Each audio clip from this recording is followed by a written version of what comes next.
আজ বানাবো পুরোপুরি দোকানের স্টাইলে ভেজ মোমো, তাও আবার বাড়িতে। তার জন্য যে সমস্ত সবজি দরকার সেগুলো দেখো খুব ভালো করে আমি ধুয়ে রেখে দিয়েছি। গাজর, টমেটো, বাঁধাকপি, বিন কড়াই, ক্যাপসিকাম এই ধরনের সবজিগুলো আমি নিয়ে নিয়েছি এবং এগুলোকে কিন্তু এবার ছোট ছোট করে খুব সুন্দরভাবে কেটে নেব। আজকের কাটাকুটির কাজে বোনও কিন্তু আমাকে হেল্প করছে। তো দেখো ঠিক এই রকম সাইজেই কিন্তু তোমরা ভেজিটেবলগুলো কেটে নেবে। আরও যদি কোনো কিছু বাড়িতে ভেজিটেবল থেকে থাকে তোমরা অ্যাড করতেই পারো। তো এক এক করে আমি সব কেটে নিচ্ছি এবং এখানে বোনও কিন্তু গাজরগুলোকে পিল করছে, তারপরে কিন্তু গ্রেট করে নেবে। তোমরা চাইলে এখানে কিউব আকারেও কাটতে পারো, তবে গ্রেট করে নিলে ইজি হবে এবং তাড়াতাড়ি। আমি এখানে কোরিয়েন্ডার লিভসও নিয়েছি এবং নিয়েছি একটুখানি পেঁয়াজ, আদা রসুন কুচি, কয়েকটা কাঁচা লঙ্কাও কিন্তু আমি কুচিয়ে নিয়েছি। দেখো প্রপার আমার কুচানো হয়ে গিয়েছে সমস্ত ভেজিটেবল। এবার এগুলোকে কুক করার পালা।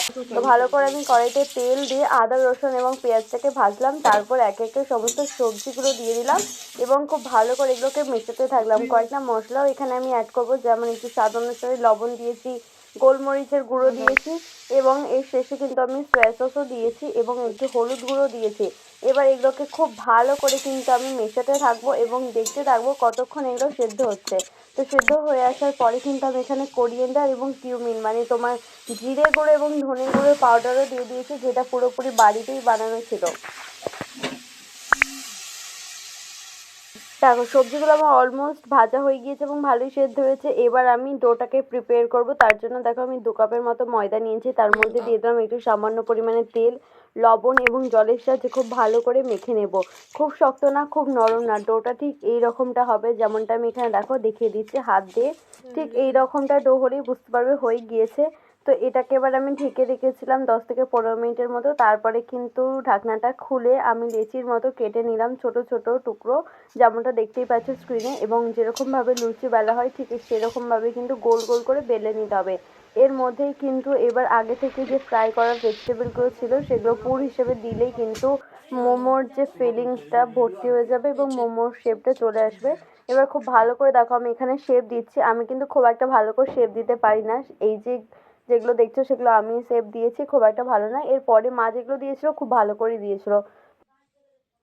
মোমো বানাতে বানাতে একটা ছোট্ট রিকোয়েস্ট করি, চ্যানেলে নতুন হলে অবশ্যই সাবস্ক্রাইব করে দিও এবং ভালো লাগলে একটি লাইক করে দিও এবং তোমরা কিন্তু এই ভিডিওটা শেয়ার করে আমাকে অনেকটা এগিয়ে দিতে পারো। তো থ্যাংক ইউ।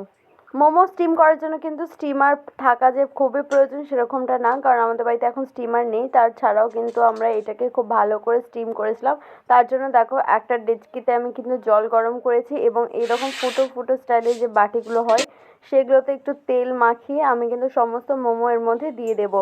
এরকমভাবে কিন্তু তোমরা সিদ্ধেও ভাপিয়ে নিতে পারো। তো দেখো সেই জলের মধ্যে কিন্তু আমি এই বাটিটা বসিয়ে দিলাম এবং ওপর থেকে ঢেকে দিলাম।